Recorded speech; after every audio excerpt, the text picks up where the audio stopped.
maybe they don't teach that God is omnibenevolent, but if there is a creator who had a reason to create and give us, morality, if that's where, morality comes from, give us love, compassion, all these things.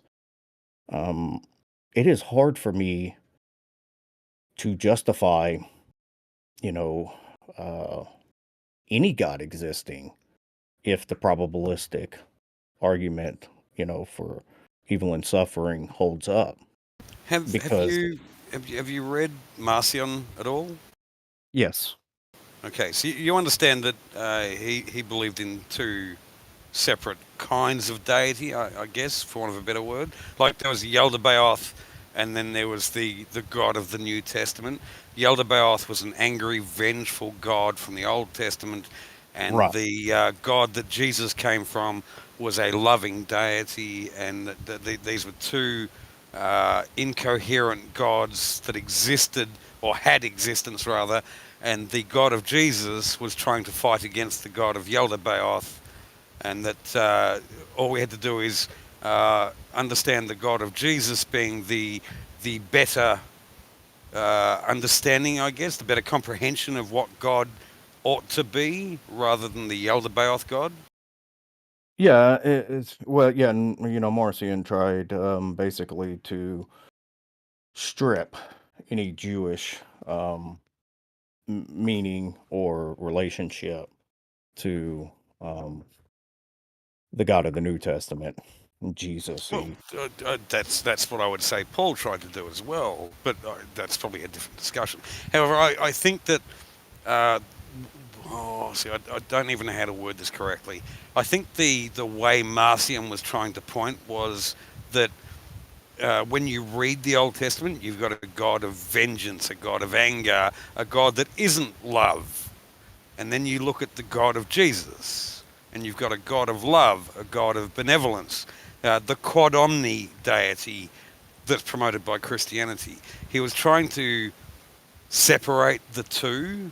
Like there was the God of the Old Testament was just an arsehole, but the God of the New Testament, all he's about is love and trying to bring everyone together so that everyone can be saved. Yeah, that was he absolutely had that divide there. But it, so let me ask you this: um, given the amount of suffering and evils in the world, um, young children, St. Jude and Memphis, from where I'm from, hundreds and hundreds and hundreds of children that are suffering and dying.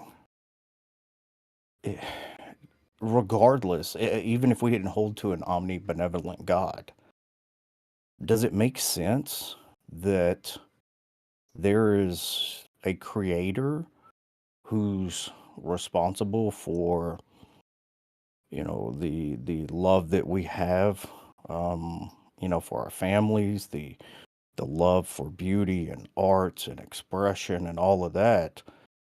Does it not seem like, if the argument was powerful enough to defeat the omnibenevolent God, wouldn't it really defeat any concept of God other than an evil God? Well, no, and allow me to put my theist hat on just here for a second, right? Hmm. You and I have had this discussion somewhat briefly before, but we can't say why God does what He does, right? I mean, there's scripture that's who are we to know the mind of God? We can't say why God does X. We can't say why God doesn't do X. His ways are higher than ours, if you will. So there may be a point, and again, from my theist hat, there may be a point to that suffering that we currently cannot understand or comprehend, right? Yeah, and that that would be that would be my position now. Is even though the uh, probabilistic argument for evil and suffering is, in my opinion, very powerful.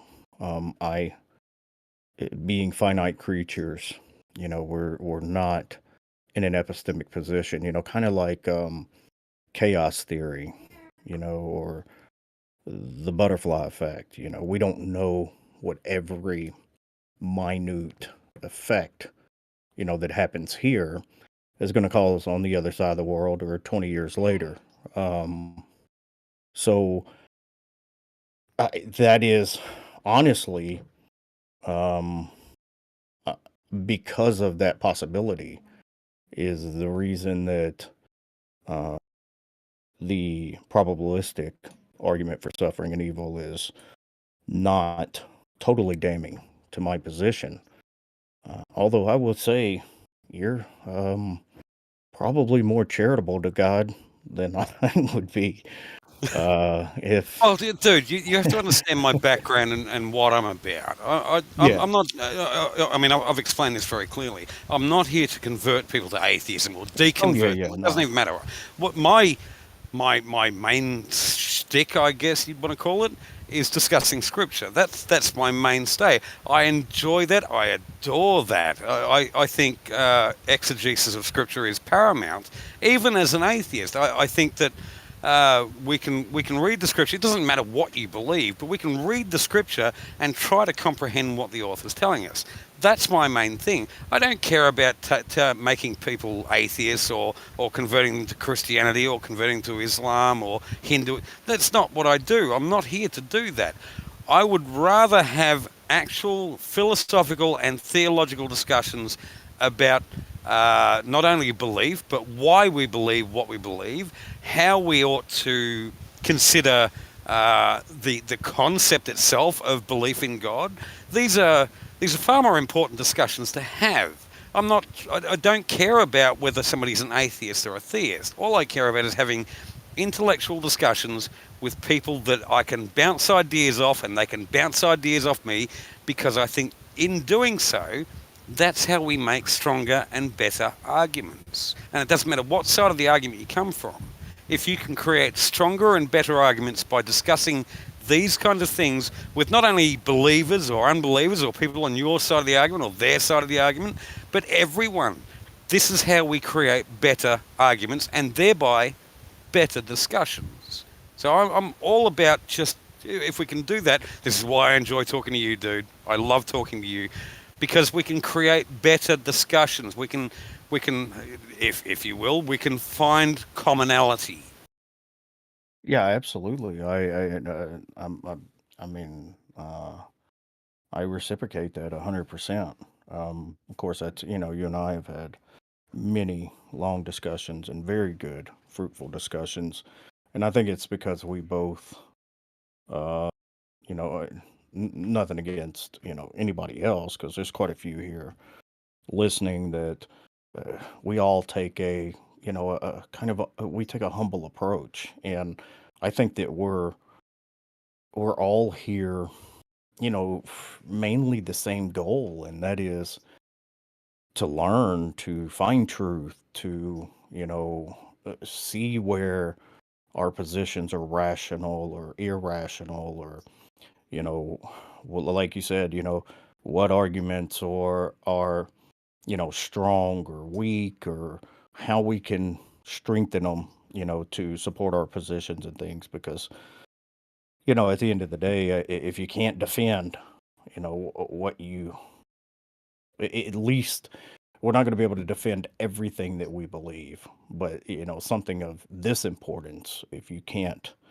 have a rational defense of it, um, you got a lot of homework to do. Uh, Absolutely. And, and so and that's the thing. I kind of think, and I'm going to get atheist hate for this in the future. I think there are defensible argumentation to be made for Christianity. I also think there's defensible argumentation to be made for atheism. I I've chosen a side. Well, not that I've chosen it. I don't know that you can choose your beliefs. You and I both agree with that. Yeah. I'm on a side that I think I'm right, but having said that, I'm open to be proven wrong, and I welcome anyone to show where I've got something wrong, which is where these kinds of discussions come from, and where I think they need to head to. We have these discussions because, well, at least for me, I want to be shown that I'm wrong, that I have the wrong concept. It makes my argumentation, my discussions, far better, far more coherent, and I don't see a problem with that. I really don't. You and I can disagree theologically, but come to conclusions that we agree with each other in certain aspects of that disagreement. You know what I mean? Yeah, absolutely. And I mean, I would definitely love to, get into the exegesis versus eisegesis. But for the people that are there that I kind of left hanging, I wanted to answer your question about the arguments, or what argument for God that, I'd stated earlier. I'm convinced by the metaphysical arguments for God. Um, so I just wanted to run through them real quick on what I think it doesn't prove God, and it doesn't give us a definitive answer, but I think that it's um, things that point in the direction of God existing. Um, so the most convincing argument that something other than the reality we experience exists would be the modal contingency argument. And the main uh, rebut to that would be, so the modal contingency argument is predicated on, a principle of sufficient reason. And I would take the weaker principle of sufficient reason. And, if all things that we know about in reality is contingent, there seems there would have to be a necessary something. And if that necessary something was responsible for the foundation of reality, uh, it would seem to follow that if it had any properties, it would have to have the properties in maximum. So if whatever it is had any power to create the universe, then it would seem to follow if it's necessary, it couldn't have contingent properties, so it'd have to have maximal power. And to me, that argument is pretty um, convincing that there is some powerful something that is responsible for the contingent reality that we experience. The Kalam cosmological argument, uh, not the pop version that people, are used to on the internet. If you look at Craig and Sinclair's and the Blackwell Companion to Natural Theology, it's like 46 pages long, defending the argument. And it's very intricate and very involved. Uh, but I think he does a good job or they do a good job of showing how infinities can exist in reality, laying out a case for, the Big Bang cosmological model and, uh, you know, what, you know, was whether something was, responsible for that, which it kind of bleeds into the contingency argument. If the initial conditions were necessary, it would seem to follow that the universe was necessary, and we're going to run into all kinds of problems. So I think that it does show that there was some kind of first cause. Uh, I think Luke Barnes' uh, fine tuning argument using Bayesian uh, analysis, I think Luke lays out a very convincing case for, the fine tuning of the universe. Most objections to it are something like the anthropic principle or the puddle analogy or things like that. And I don't find the objections more convincing than what the argument Well, points to. you raise a point that I'd like to question you on, Yeah. and again, I'm not trying to have a go at No, go at your it, baby. perspective. No, but from the and far be it from me, I don't want to pick apart or try to find holes in that. What I'd rather do is ask you, can you think of an argument that goes against that? Can you think of an argument that you go, well, it's a valid point, and I don't know the answer to that. Can you think of any argument that against the argument from contingency that you might go, I don't know that I know the answer to that. Oh yeah, there's lots of them I don't know the answer to, but going off of what I have heard, like the contingency argument, um, the more or less theory of brute facts, um, is, which ironically, being a Christian and brute facts, the theory of brute facts was developed in opposition to the principle of sufficient reason, and they would say that the fact that there's a brute contingency, the fact that there are all of these contingent things in reality, it's just a brute contingency. There's no other explanation. It just is. And, or they would go further, other than saying brute contingency, that it's uh, just a brute fact that um, the universe is necessary or something like that. And to me, I just it doesn't sufficiently in on my view. Um, I don't think it's a good enough objection for me um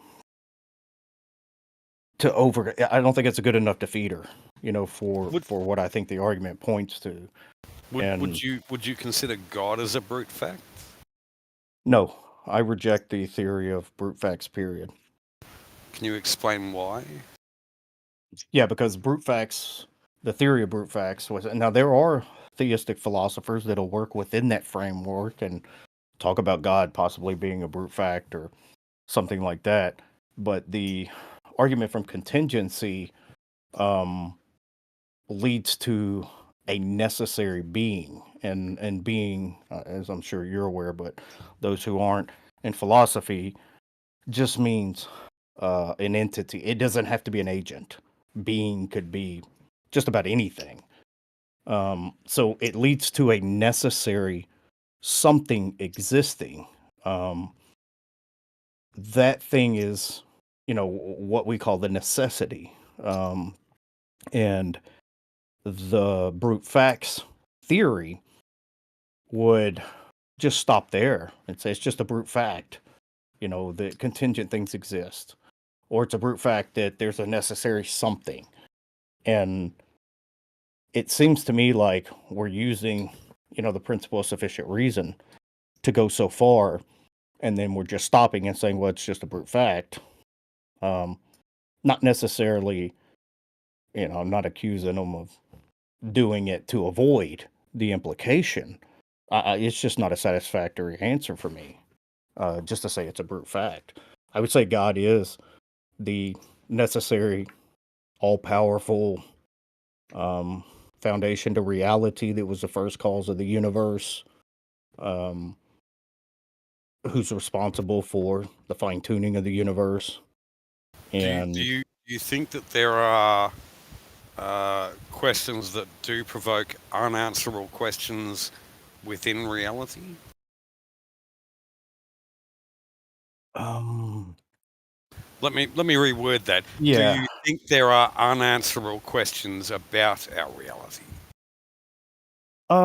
yes, I absolutely do. Um, I think that we all are trying to make sense of the reality around us. And I think some people are okay with stopping at brute facts. or looking at the, you know, initial, beginning of the universe, or the initial expansion of the universe, and saying, well, we just don't know. People, I mean, that if somebody's comfortable with that, that's fine. I just, for me, it's just not a satisfactory explanation. I think we can go further. And the way I would tie all this around is, uh, you know, uh, without going into all the arguments, I think that, I am a moral realist. Um, so I think that that's what would, I think Craig makes a good argument there, that all powerful something would be a personal something.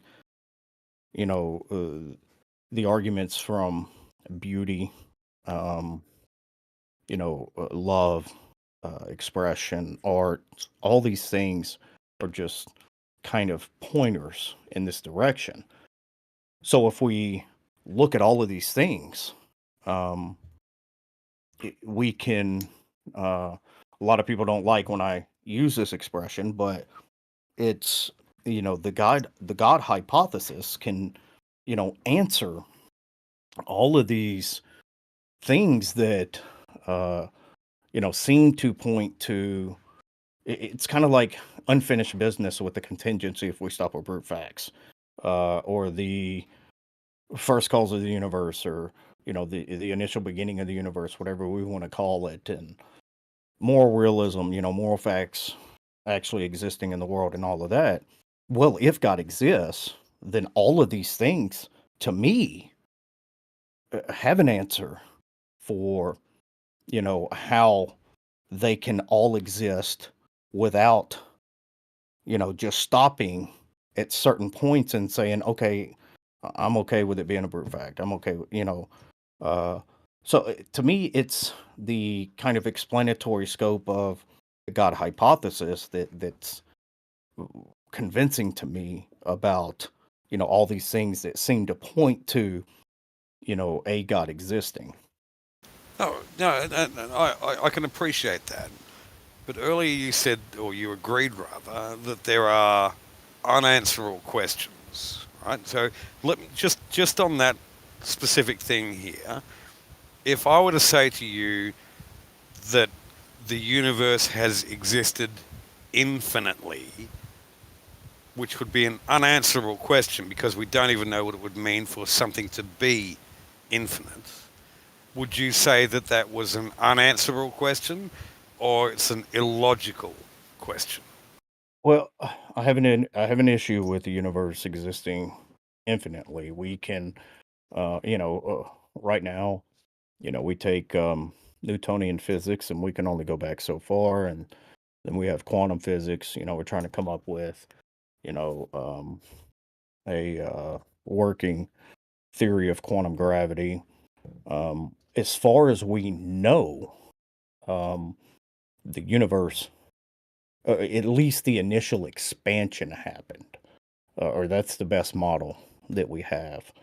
And before that initial expansion, we just have no idea of what's there. But, then we run into, you know, the laws of thermodynamics. Is it a closed system? Is it an open system? Um, how do we explain, the extreme low entropy conditions? There's a lot of things there that would point to not being able to justify an infinite universe based on, the laws of physics that we have currently. Well, you understand that the laws of physics that we currently have exist in our universe. They can't pre-exist the universe, right? Right. Absolutely. So anytime you lean to the laws of physics, you're talking about something that exists inside of something else that also exists, right? Yes. So I don't know that that answers to the fact that, or not the fact, beg your pardon, the claim that the universe can exist infinitely. And inside of that, by the way, I'm not saying I believe this. I'm just giving you some ideas and some Hmm. argumentation. Within that concept of the universe existing eternally, we can have a universe that has existed for eternity, and we're just seeing the change.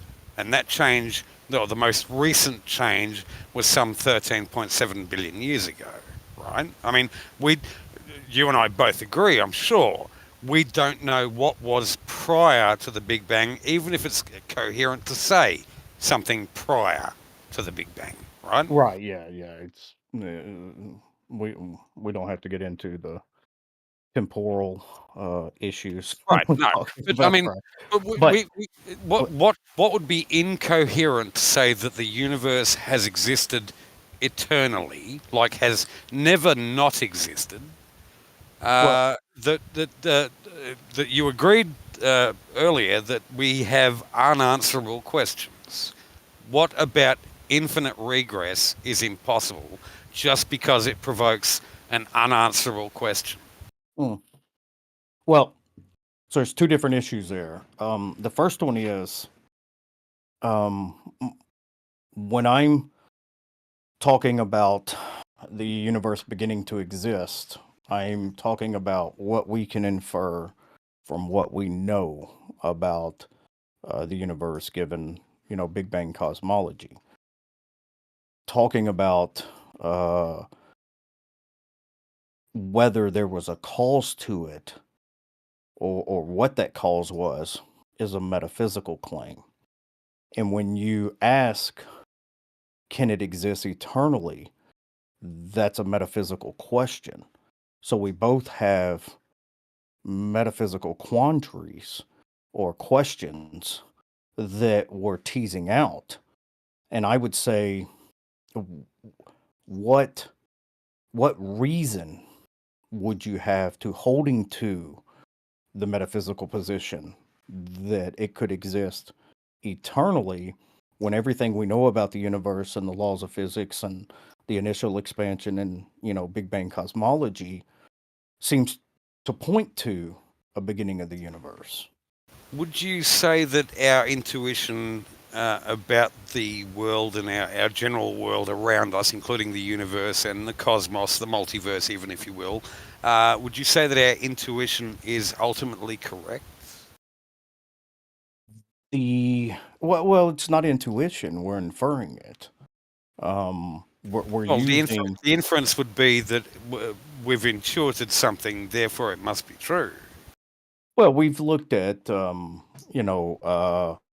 background cosmic microwave radiation, the expansion, of the universe and the universe continuing to expand. Um, there's a lot of reasons that the Big Bang model is considered the standard cosmological model because it answers the most questions uh, that we viewed or experienced about the universe. And I don't. I mean, when you say intuition, I would say that it's we start with an intuition and then we go through an inference to the best explanation, or there's actually big argument in philosophy of science what the best way to infer things are, but the inference of the best explanation seems to be one of the more popular. um, so we infer the best explanation of how to explain all these facts. um, So I wouldn't say that it's necessarily intuition based, unless, I mean, you're prepared to say that all inferences, all induction, all science is intuition based. Well, no, I wouldn't say that all science is. What I'm saying is that the concept of pardon me here, the quote unquote beginning of the universe is what I would lean to as a problem of induction, right? I mean, you understand the problem of induction. Hume approached this rather well, I would say. It's the black swan fallacy. Well, No. That's the blacks. So the problem of induction would be how we can count um, inductive inferences as knowledge. Um, and the black swan fallacy would be if you ignore evidences of the hypothesis you have in favor of the hypothesis that you do have. Which Um, is where I would imply that that would necessarily imply to the quote unquote beginning of the universe, because we don't know if the universe actually began at the Big Bang rather than just it was the universe changing shape. right. Well, okay, so let's work with that.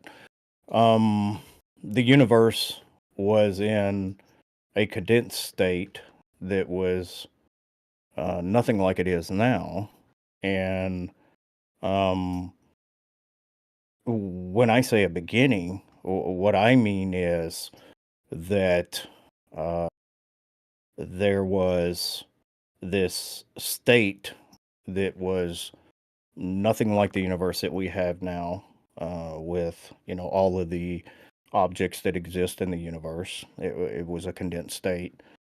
Um, well, that condensed state is what I mean by beginning of the universe. So maybe that's where we're kind of talking past each other with the condensed state. Uh, we don't know anything before the condensed state, but there was, an expansion from the condensed state to the observable universe that we have now. And Sure, and I don't see a problem with that. What I have a problem with is that we should therefore infer that a God was required. I don't see how that. I mean, you understand the argument of infinite causal chains, right? I'm sure. In fact, I'm sure you spoke with Darth about this. Um, there can be an infinite causal chain mhm. back forever. I mean, we can't discount that, right? Not that we can rule it in. We don't rule it out, though, right? Right. So w- what we have to realize though is when you posit infinite causal chains, infinite existing universe, things like that, those are metaphysical claims. They're on the same level as the claim that I'm making.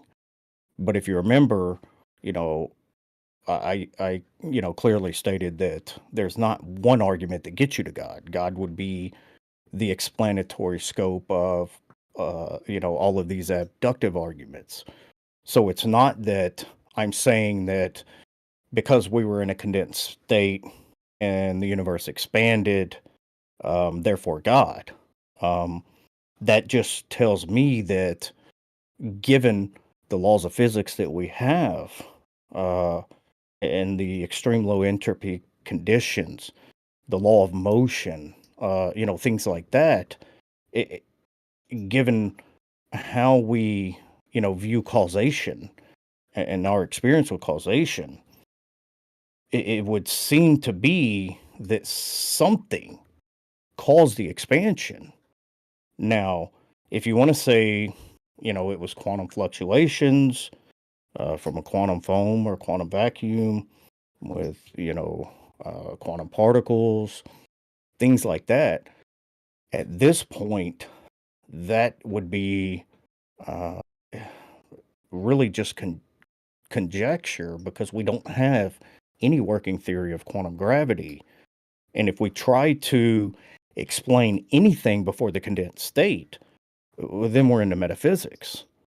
So Well, I would ask if it's possible, and I would agree that infinite causal chains are possible. Um, my contention with them would be there's, no explanation there. Or just saying that, this effect was from this cause, and then just going back each step.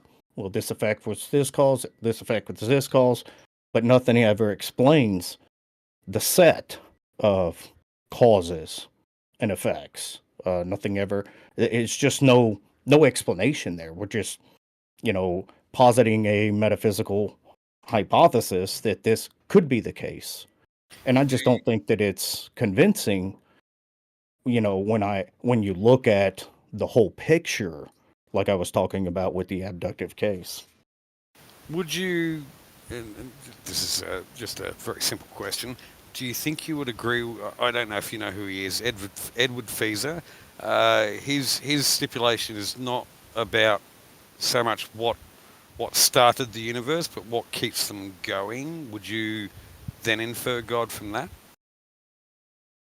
Yeah, so Edward Feser he's a Thomist, so he would take Aquinas's uh pure actuality versus potentiality. So the argument he would make is, if everything is potential um, and actual, that there would have to be something that is pure actuality with no potentiality, and it's kind of in my understanding, it's really a kind of a prime mover kind of argument using actuality and potentiality. But I would take Aquinas's position that if God exists, um, God would be the sustainer of all reality, and we would just participate in that reality that's being sustained by God. So, well, see, I've got a lot of problems with Aquinas. I do too. Well, the five ways. I've got so many issues that I want to raise. Doesn't matter. I kind of look at the five ways that he argued for, with the argument from causation and argument from contingency. Uh, aren't really They aren't really answers so much as assertions. I don't know if you know what I mean there. Well, I wouldn't say that they're assertions because he gives a lot of support for them. I would say that it's, they're maybe hypotheses, of how reality exists and how we can explain, a lot of the features of reality that we experience. Which, I mean, this is the dirty road of metaphysics. I mean, we can um we can put forth all kinds of metaphysical ideas and chop them up, which is exactly what most philosophers do.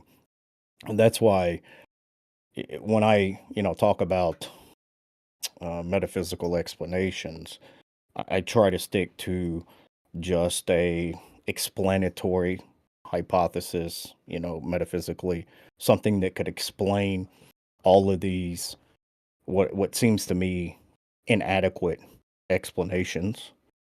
But then again, I mean, I can understand why, some people would be okay with just saying, "Hey, the universe may be infinite." And if it's not that my position is right and theirs is wrong. Um, I just think that the position I hold explains more, and that's it. And when we look at contingency and fine tuning and all these different things, yeah, we can poke holes in arguments, uh, all day long, but I haven't heard satisfactory, rebuttals to these. Are there may be some out there I just haven't discovered yet. Um, but along the way with all the reading that I've done on these, different arguments, the rebuttals to them are just, that they don't rise to the level of being a defeater, for the Well, argument. the only argument I can bring against Aquinas's five ways is that everything about it, and I do mean all 5 ways, invoke the problem of induction. What do you mean? All right. Hold on. If we go from the argument of the first cause, right? We see that everything has a cause, right? This is the. I mean, I'm very being very base here. I'm low lining this. I understand that, but everything that we see that exists has a cause. Therefore, everything must have a cause. This is inductive, right? Yeah. Well, well,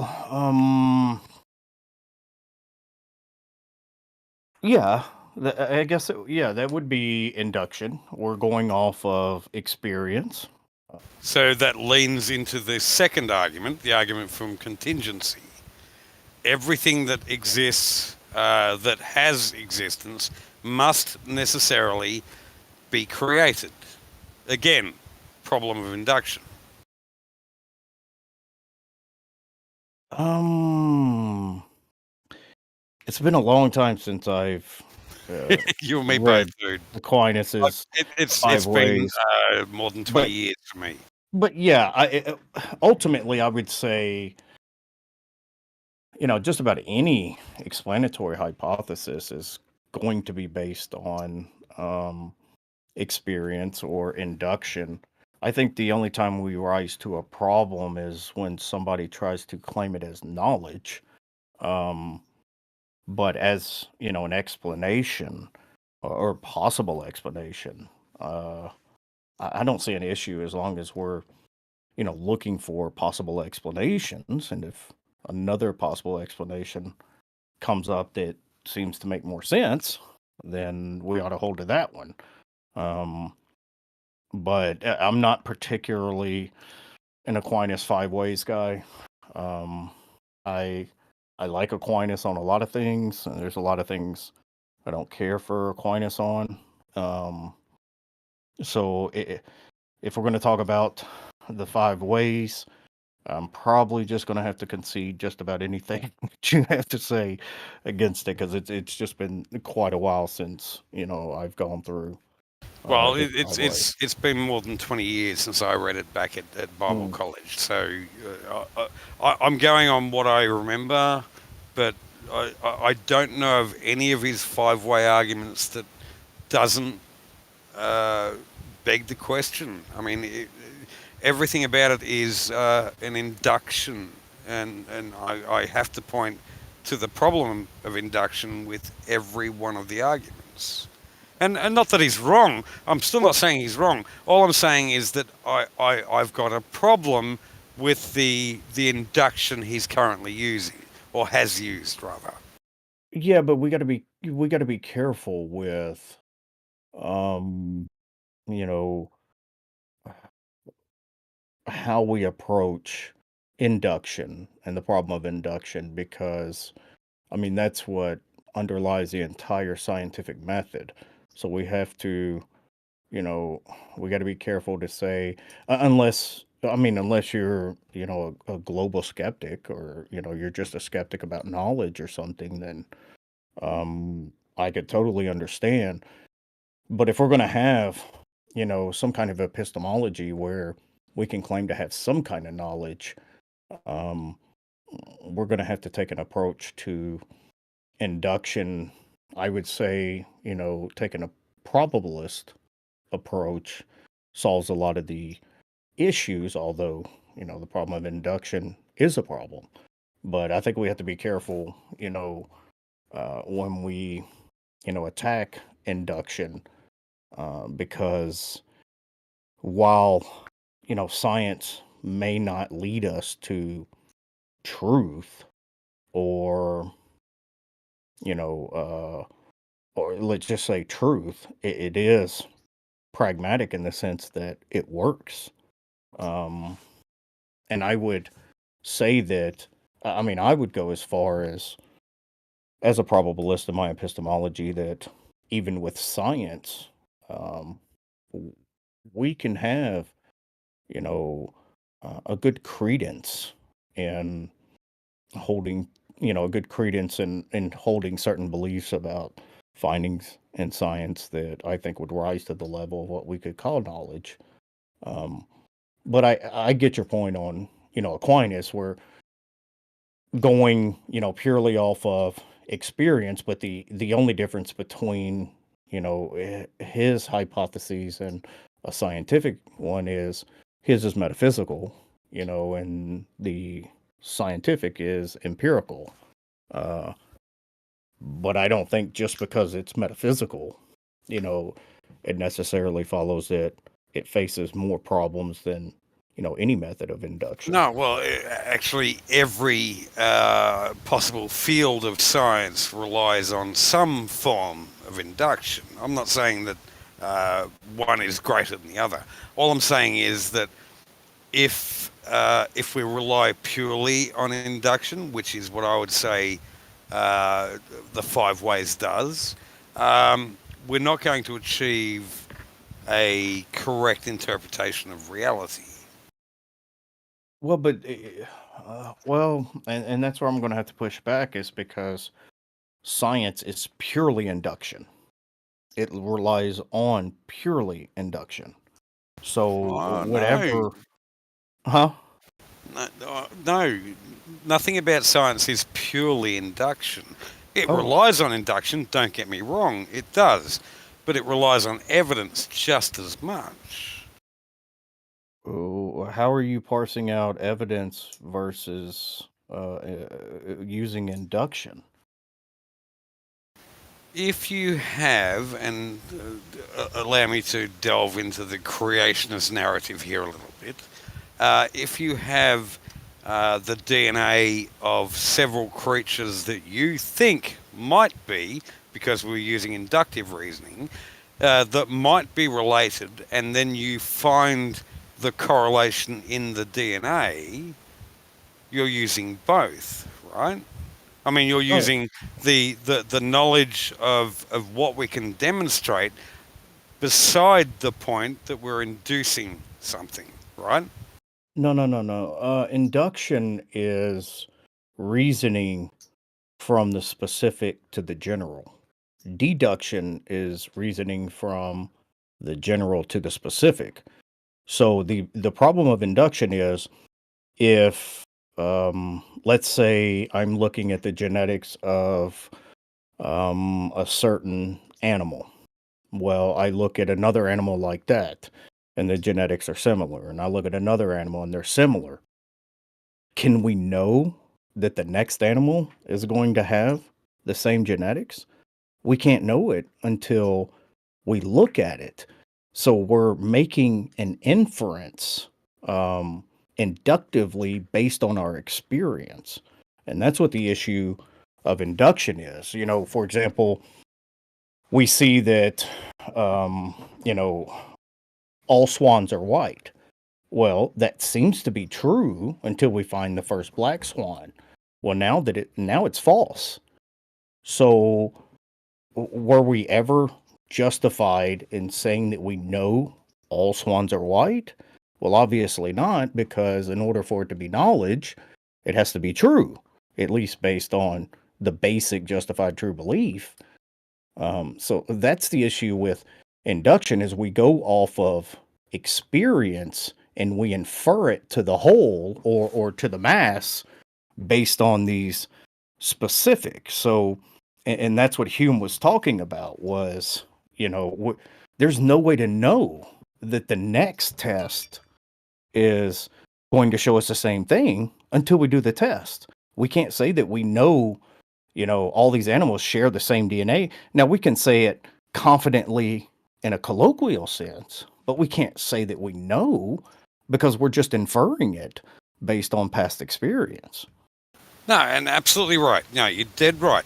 But we can make inductive arguments, and I understand the error there. We can make inductive arguments based on prior examples, prior proofs, prior evidence that X might be true, or X might be false, or X might lead to Y. And you're right. You know, the inductive argument doesn't necessarily make it false, but what we can do is we can lean to confidence, right? I Okay. mean, we lean to I don't even know how to put this right, but hear me out here. We can give a percentage ratio into our confidence about something, right? Well, yeah, it just came to me what I think you were getting at. So, at least in science, even though we're using induction, we still can test the next one and test the next Right. one and test and using a purely metaphysical hypothesis using induction, we never get to a point where we can actually test it. Uh, so I could see where that would seem, to be an issue versus, like an empirical method, because, we can say the sun has come up every single day, since we've been alive. So we can say it'll come up tomorrow. We don't know if it will, but when it comes up tomorrow, then we know it did. So we can at least test that idea. Um, but I don't want to get into the weeds of it because we can. I would still push back on a few things on that, but I think that would be more of a topic for itself and being a little Yeah, pedant. look, Uh, there's so much more I could dive into, like yeah. Karl Popper and David Miller. I don't think it really matters. Hmm. What really matters is uh, how we can induce or deduce even what reality is. And I don't know that Christianity can give us that. I'm not saying it can't. I'm just saying I don't know how it can. Well, so I would say science answers, or at least gives us an idea, at least pragmatically, how reality works in an empirical sense. I think religion um, is ways or attempts, whether a certain religion is true or not, but I think it's attempts to answer the questions that science can't.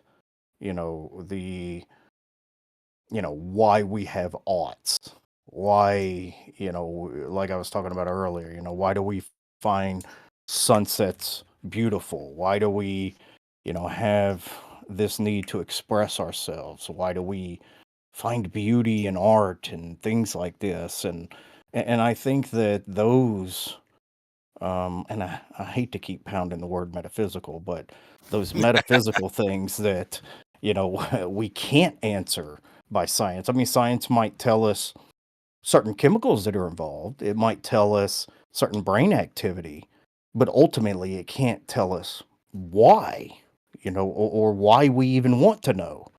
These are kind of the thing, why do we wonder? Why do we do science? I mean, all these things, yeah, it may work for us on our short-lived life here, but it's mostly future generations that are going to benefit. Why do we care about future generations? I mean, if we boil it down, um, I mean, I understand, humanism, and if I was an atheist, I'd be a humanist too. But ultimately, how do we explain that humanism? We can look at evolution and see the mechanism, possibly how we develop certain capacities, but it still doesn't explain the why to it. And I think that's the the draw to religion, at least, is it gives, whether right or wrong, it gives people a lot of at least perceived answers that we can't Well, get from I, science. I've got no problem with people accepting perceived answers if that's what they find their satisfaction, I guess, in. Far be it from me to remove that from them. I, I've explained this to you, and you already know this. I'm not here to remove that. Right, right. All I'm about is I don't agree with that perspective. I think there are other answers that are more conducive, that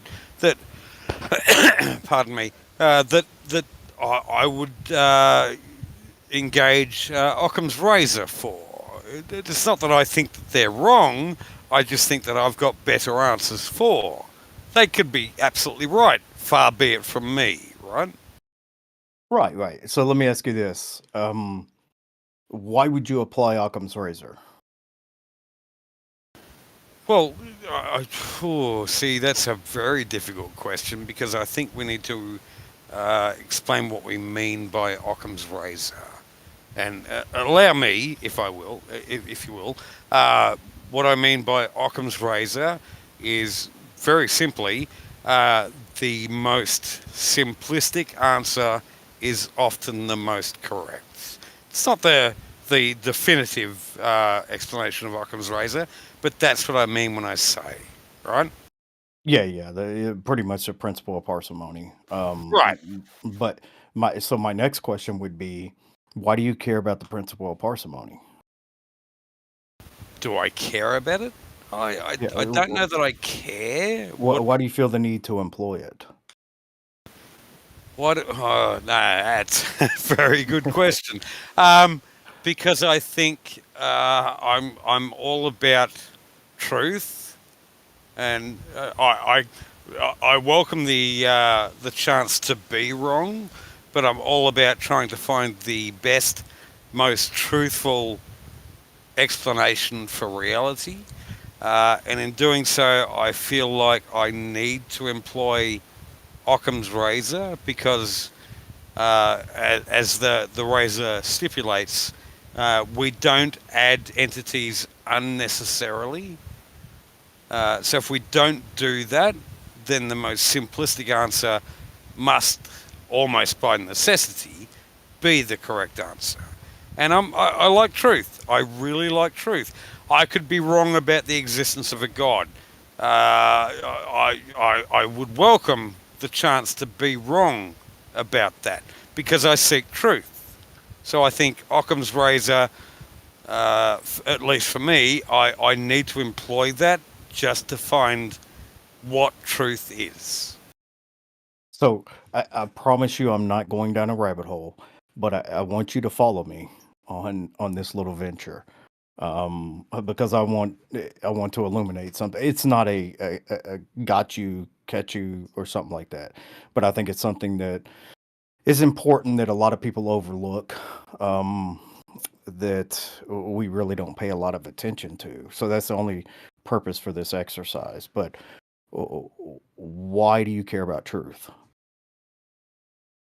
Because that's a value I have engendered. It's I don't even know that I chose that. It's just something that I find valuable. And this goes back to what we were talking about earlier. I don't know how to choose something that I might believe or don't believe. It's just something that I tend to value. I didn't choose this. It's just something that I do value. Right. The total fair answer. So how do you know when you found truth? How does anyone? Well, all right. How do I know that I've found truth? I think it necessarily comports with reality, even in part, perhaps not so in entirety, but at least in part. It comports with reality, it comports with my understanding of reality, and it comports with what I think, or consciously or subconsciously, what truth means. Bingo.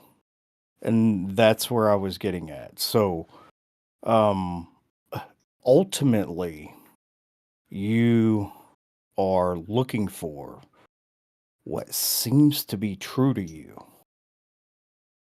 What Well, not seems only to me, but to reality itself. I mean, I understand that I extend my reality to the reality I experience. I get that. but it needs to meet the reality that I extend to, right?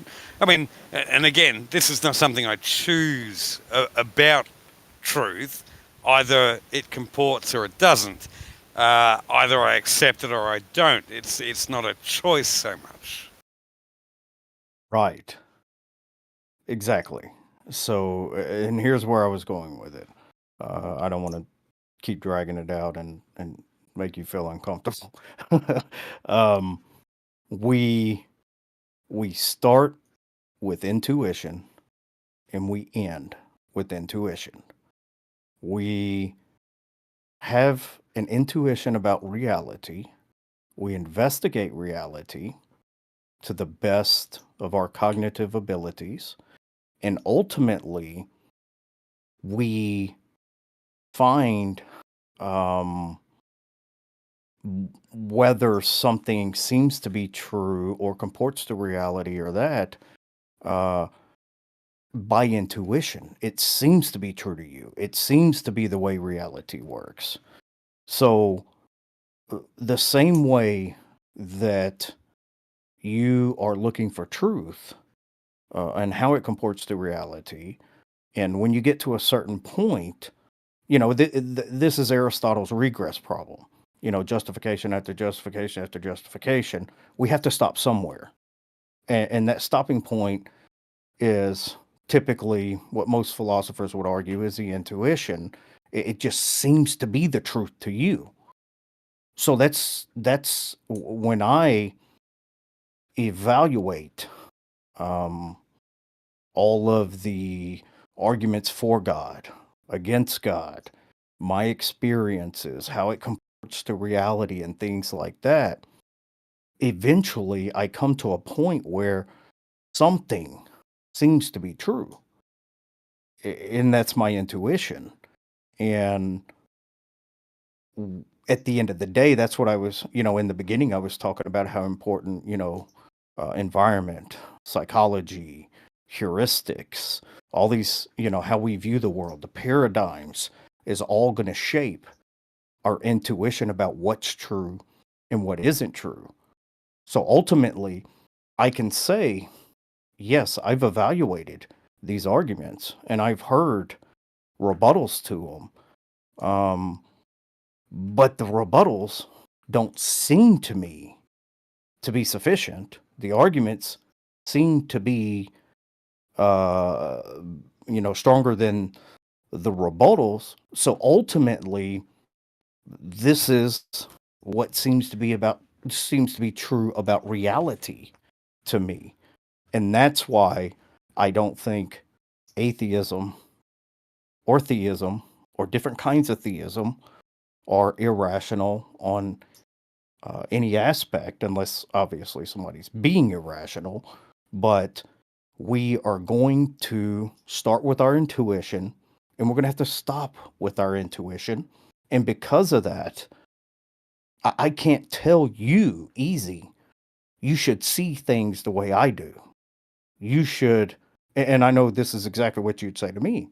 Um, but to the Hindu, to the Muslim, to agnostics, to atheists, or whatever reality that seems to be true to them, I can't tell them you need to see it the way I see it because it's never going to happen like that until it's their intuition that brings them to believe that. And I've got no argument against that. I mean, you, you and I already agree that we don't choose what it is we believe. Either you're convinced or you're not. I'm not convinced. You are. I think the only recourse we have, and I think this brings it back to what we were talking about before, the only recourse we have is trying to find some form of agreement, I guess, in how we interact with our reality. And I think that's probably the most important thing that we can interact with or come to agreement with.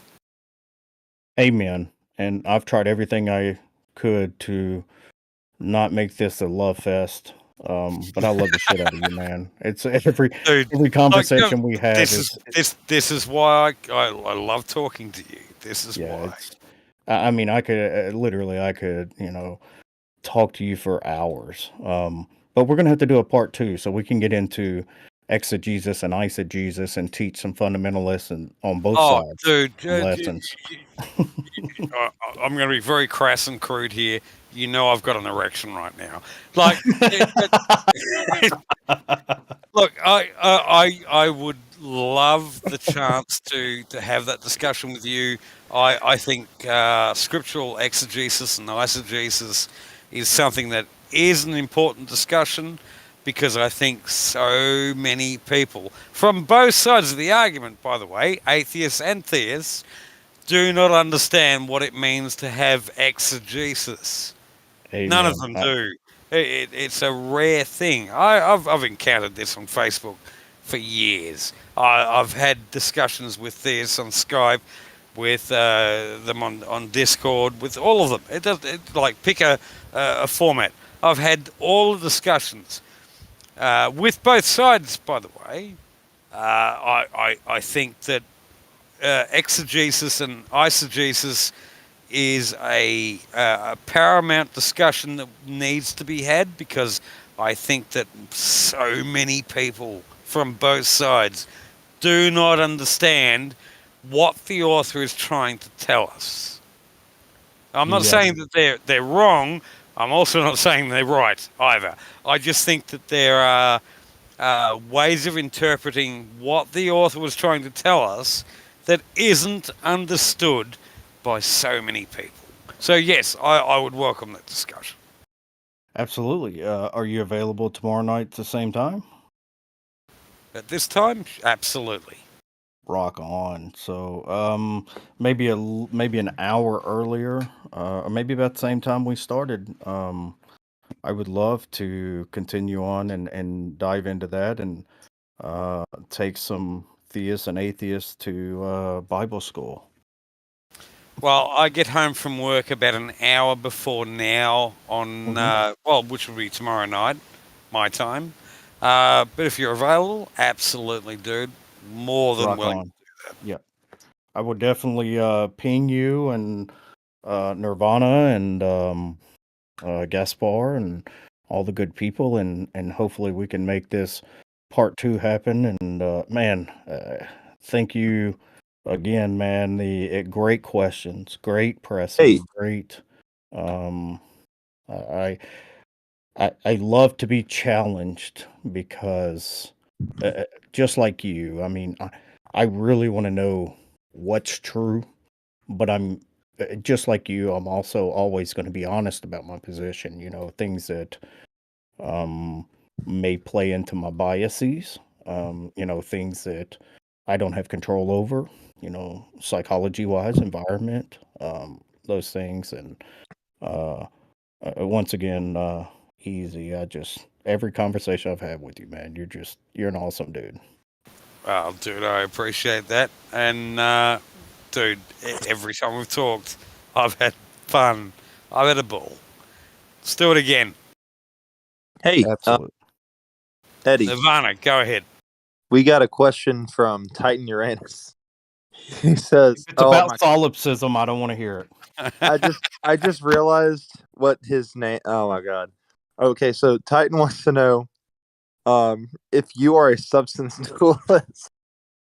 I am a kind of. I'm a hylomorphic dualist. He'll know what to do with that. Oh my god, gotta be an inside joke. Yeah, it's no, no, no. I'm a hylomorphic dualist, Aristotelian. To me, the immaterial and the material come together to form the identity of who I am. Um, the immaterial is not me. The material is not me. The combination of the two is who I am. I'm reluctant to call it a soul because I just haven't found real convincing descriptions of what a soul is. I would say the ghost in the machine, whatever that is, however it exists. The ghost in the machine is what makes me who I am. Gotcha. All right, I have to go, Eddie. Thank you for your time, dude. Appreciate Absolutely, it. brother. Nirvana, you can close down when you're ready. Eddie, let's do it again really Yes, sir. soon. Absolutely. All right, guys. Nirvana, Okay. I appreciate you hanging out so late with us. I see that Gaspar dipped out and left you with it. No, dude, I was glued to the fucking screen. Seriously. Well, I'm glad it was engaging and hopefully kept people's attention. Hopefully, I didn't say a whole lot of the same things that they've already heard, but you know. Oh yeah, no, I'm definitely I'm definitely looking forward to part 2 tomorrow. Hey, yeah, me too. Definitely. I'm gonna bounce off here because I'm about to pee on myself. Where'd you go, Gaspar? How are you gonna leave right in the freaking middle of it? In and out. No, you haven't. I've been watching. Mm. uh, Well, I thought it was good. So there's going to be a part 2.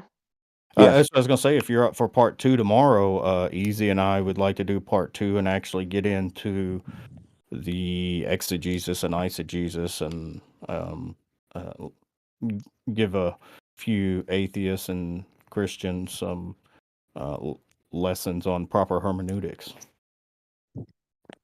All right. Hell yes. But I am about to pee on myself. Love you guys.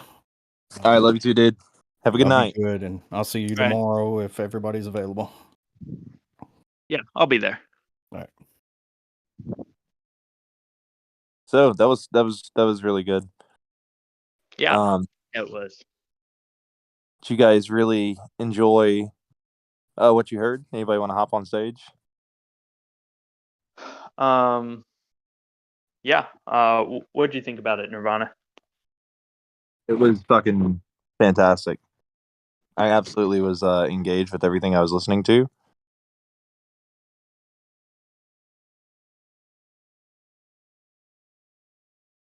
What do you think about? So, EzyRider asked for an argument, and Eddie pointed out that likely the reason that he believed is from that experience he described, right? Mm-hmm. What do you think when you hear something like that?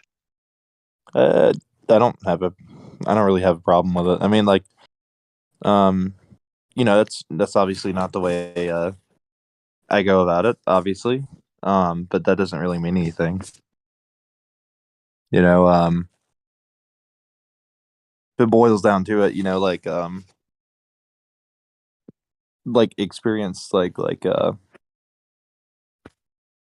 experience itself has like obviously like issues, and I think Eddie like conceded that, right? Like he was honest about the fact that like he knows that like his position has like some issues that he has yet to kind of like rectify, and he's like thought about it.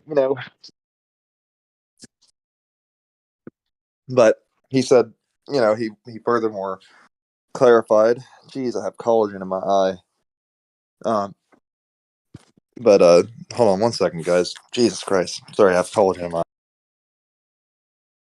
Like a collagen supplement? You take collagen supplements? No, the cream.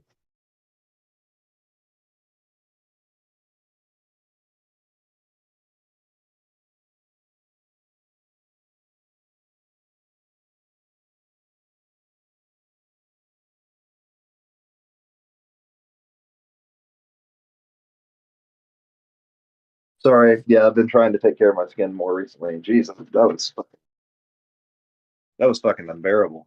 Jesus. Anyways, what did you think, Gaspar? While I'm sitting here trying to not die.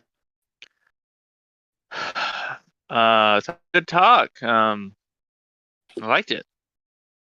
Yep. Oh, let's see.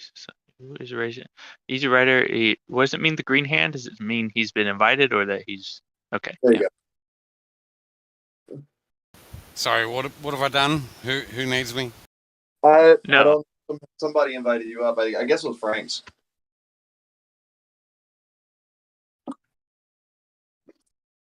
Yo, Frank. You there, Frank?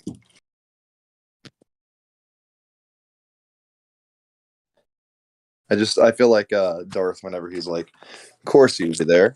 Okay. Corsi, you there? Okay. You there, Corsi? You there? Okay. Okay. All right, so we start with the revelation. Okay. Was there some comment or argument that needed to be made that he thought I should respond to? Oh, so basically you're telling me I'm sick of you motherfuckers. Please don't call me up here unless you need me. Is that what you're saying in a nice way? In essence, yeah. Let's go with that. All right, so I got nothing. So but good job. I liked the talk, and I'll be here tomorrow if y'all do it. No, well, dude, you know me. I love talking with Eddie. Fucking love it. Sorry, guys. I was my phone's a piece of shit. EzyRider. I thought you were supposed to have a conversation with Order of Melchizedek. Well, I was, but Are you I still got doing that, or? sidetracked, and he got sidetracked as well. It hasn't happened. We're gonna try and do it later on. Okay. Yeah, it was a good conversation, man. I really enjoyed it. I was actually at a bar today for like a few hours, trying to pick up a girl. That didn't go well.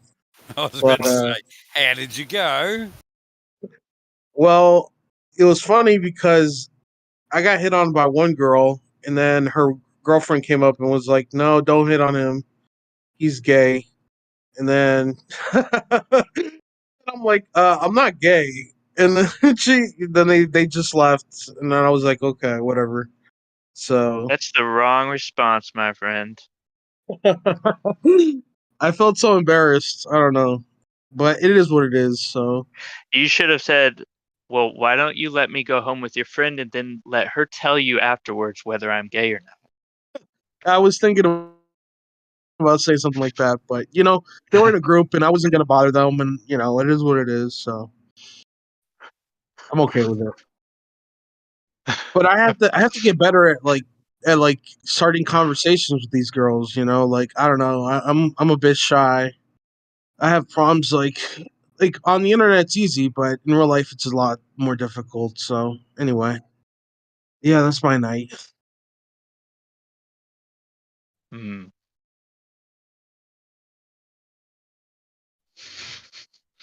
Well, that's good. Yeah, sounds fun. Corsi, you there? Okay. Corsi. I think that conversation between Easy and Eddie was a better representation of the two issues than maybe immediately apparent. And Well, one takeaway is that a person could be on either side of the fence, and I could be a theist who I hate fedora atheists, or I could be an atheist who I hate Christians, but because of the way you guys conducted yourself, it's kind of hard for anyone to hate either one of you. So it's a good representation of the issue, in my opinion. well, that's kind of what I'd like to do, and I'm pretty sure Eddie would like to do the same thing. We're more about having amenable conversations than having it's not like I need to attack him or he needs to attack me. It's better if we just have a conversation. Yeah. I think the argument that Gaspar makes for like utility is that he believes that Christians tend to add a lot of extra things and a lot of things that aren't particularly useful. because they don't necessarily absolve certain issues, really. And I think that might be what Gaspar is getting at. It's like it's perfectly fine to have like a system or like a belief system, right? Like, but what ultimately ends up happening down the line is that because of that belief system and because you're like kind of committed to it, it also commits you to like other things, right? Like belief and like what Eddie was kind of getting at with logic being the laws of logic being prescriptive.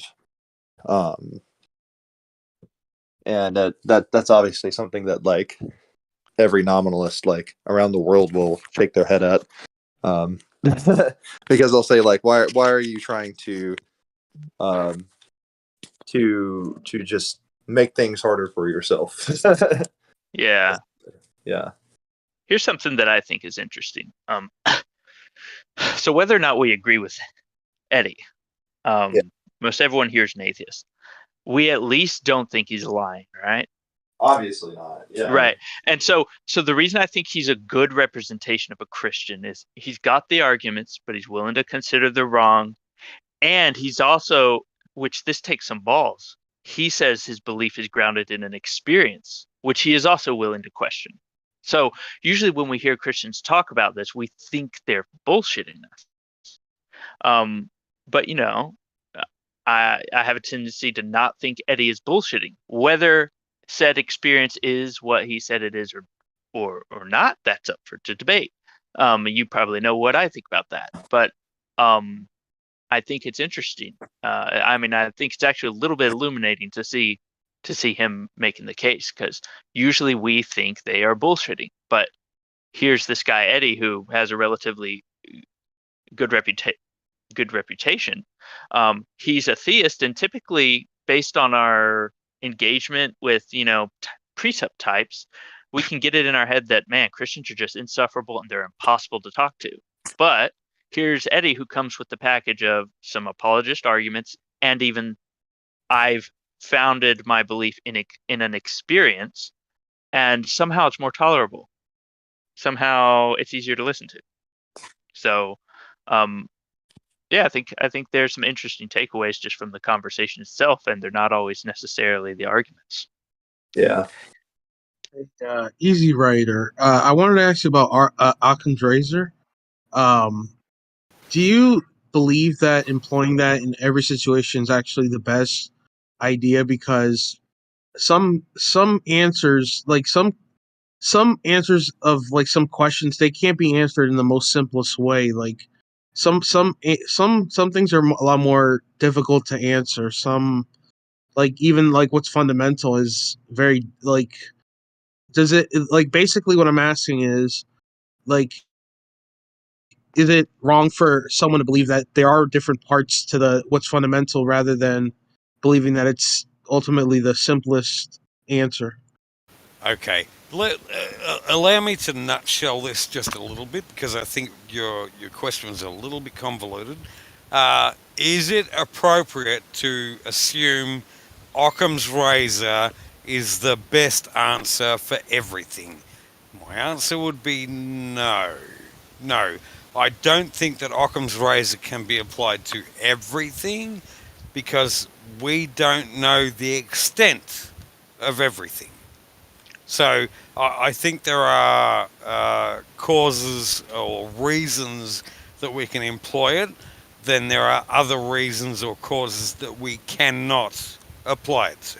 So I guess my answer would be it would depend on the circumstances. Okay, thank you, brother.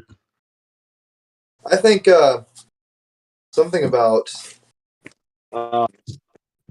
parsimony in particular is not necessarily that parsimony means that something is difficult to answer. It just means that it's requiring less parts or less new things being introduced into the system that is wanting to explain it, right? Like, so the the answer can be like completely like long and convoluted, but it can introduce maybe two ideas.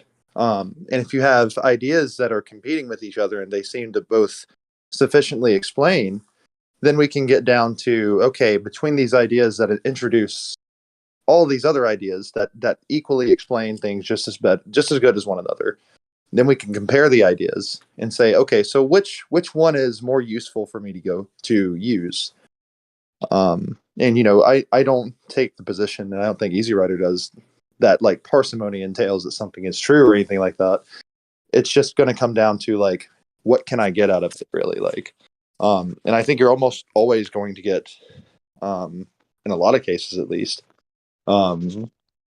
something more useful from a simple explanation, if they're both equivalent in like explanatory power. Yeah, that makes sense. Yeah. I believe the same thing. But I was just, wondering Yeah, what he thought about it. parsimony isn't like super crazy. It's not like out there or anything.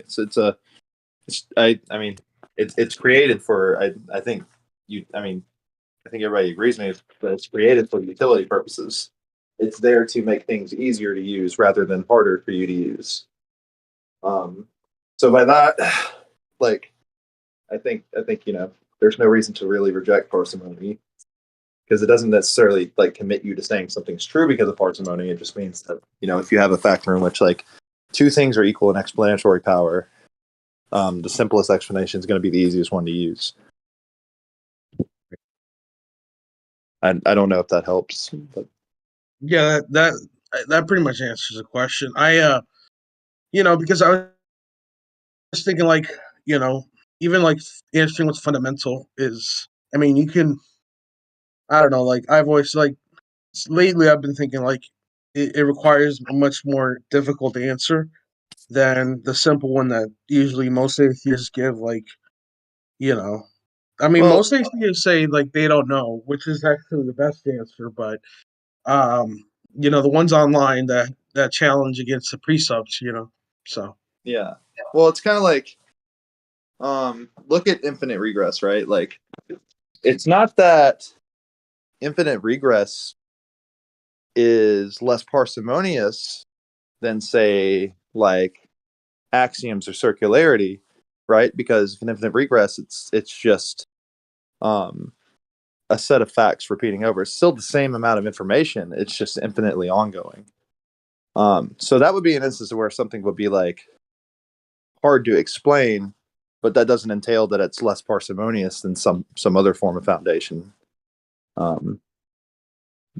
Now, obviously, like the problem with infinite regress is like, like what am I gonna like use it for? I don't know. Maybe Gaspar has something to say about this.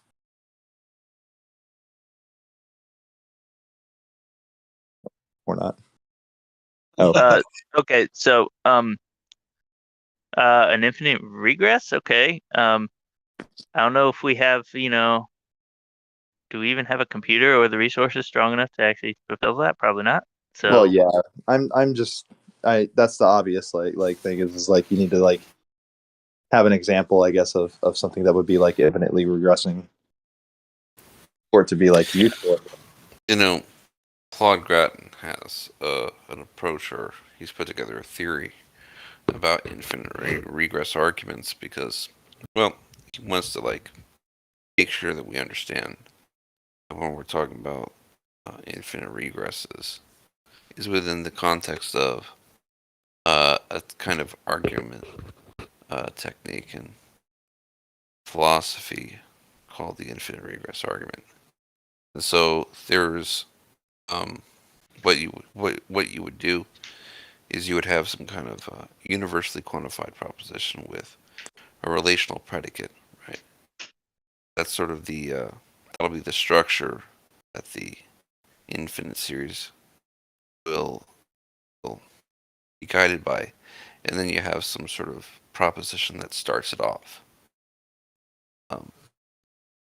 So that'll be like a particular proposition where something stands in that relation, and then something else, and then something else, and so on and so forth, where you can keep instantiating from that universally quantified proposition, starting off with that initial proposition. He analyzes a series of infinite regress from arguments from the past, ranging from like Aristotle's master argument for like why our arguments for propositions have to terminate at some point, to like um, Kant's use of infinite regress arguments, particularly in some of his transcendental arguments for some of his distinctions, some of the objects the ideal objects that he takes to exist. Then there's like, it's Nicholas Rescher also talks a little bit about it, but his is more of like a historical overview. He wrote a book titled Infinite Regress, something like the history of varieties of change. And so that's more historical. But Claude Grattan's is more like focused on certain kind of argument technique or something like that. Let's see. There's also another guy. There's also another guy, Jan Willem Wieland, wrote a little pamphlet about infinite regress arguments as well. But he gives an overview of two theories about how to analyze them. I didn't really take a look at it, but it was, I don't know, about just about at the same kind of level of detail as Claude Grattan. He covers Claude Grattan's work. That's as far as I've seen with literature on infinite regress. I do know Graham Oppy covers it a little bit in the back chapters of his book, Philosophical Perspectives on Infinity. So that's kind of interesting. There's like really a whole literature devoted to studying infinite regress arguments, Yeah. Like, there's nothing in that literature, though, that's just completely inaccessible, from what you could express mathematically about or logically. It's pretty straightforward stuff. The reason. You there? Set. If you're is usually in metaphysics. You cut out there for a minute. I'm sorry. So the reason why a whole lot of math is not used in discussing infinite regress arguments is because the context in which infinite regress arguments are typically used is in metaphysics. I see. So that's what you meant earlier when you were bringing up Kant. Yeah. Yeah. I'll be honest and tell you, I haven't read any of that, unfortunately. If you'd like to leave like some links or something for me or for anybody here to check out, I'd be more than happy to check it out. Yeah, I can do that. Yeah, I am this is the reason I call it philosophical plebeians, because I am a dipshit community college kid who knows little to nothing about anything ever. So I admit to like not reading a lot of these papers yet or checking out a lot of this stuff. So yep. I'll hook you up. Yes, sir. Here's the first one. Pressure's is really nice because it gives you like the historical overview where what he'll do, he'll just give you a nice brief outline of what's usually meant by infinite regress. Okay? And then some of the preliminary ways it's expressed. And then he moves on into part 2 of this book, really focusing on like specific cases. Like he'll do direct quotes for passages from books and articles. It ranges everywhere from like ancient philosophy all the way to 19th century philosophy. It's really nice. He does there, giving you like concrete instances where they occur in the classic literature and philosophy. So there's that one. on Grattan, though, is it's like one of the first, if not the first, analysis regress arguments. It's just this. It has some thickness to it, and it's just all about arguments, like studying and analyzing them logically. Yeah. There's that. It's from Springer. Okay. Then John Willem Wieland. Let me get his-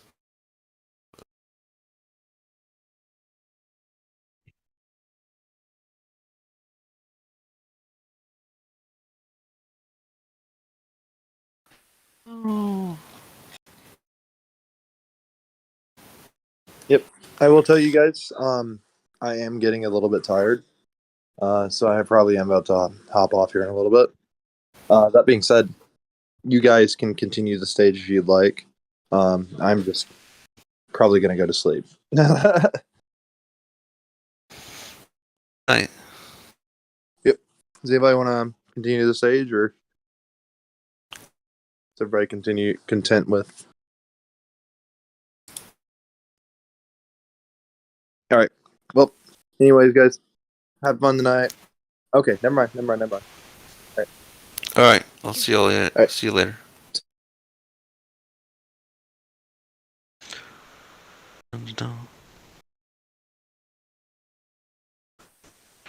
Utanahari.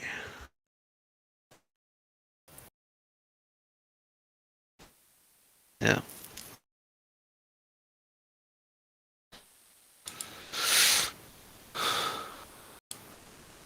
All right. Yeah.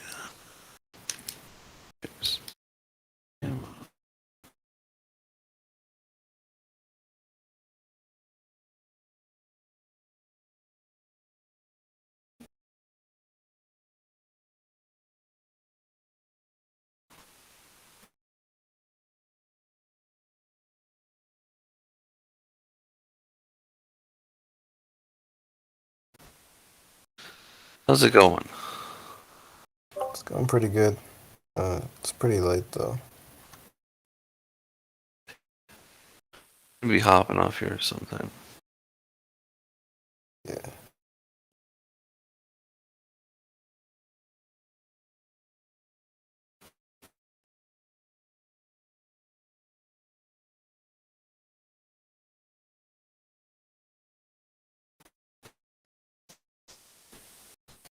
Okay, well, I'll see you later. Tuning in, and it's been great. Those of you watching on YouTube, please tune in for Week in Review, happening Sunday, 7 p.m. Eastern. Looking forward to that. Thanks to all who participated, and Sep. See you Hey, at the Jen. next one.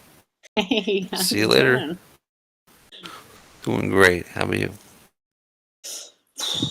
I'm enjoying myself. I always love these talks. It's a great chance to learn something new every time. So, frankly, can't wait for the next one. I hope I don't have to miss it because I've got my weekly show tomorrow, but hopefully it'll be a different time. I got work tomorrow, so I'll probably miss whatever it is. Well, that's a shame. All the more reason to get them Right. going on a more regular basis so we can have super fun times all the time. All right. I agree. All right, I'll wrap it up for now. We'll talk to everyone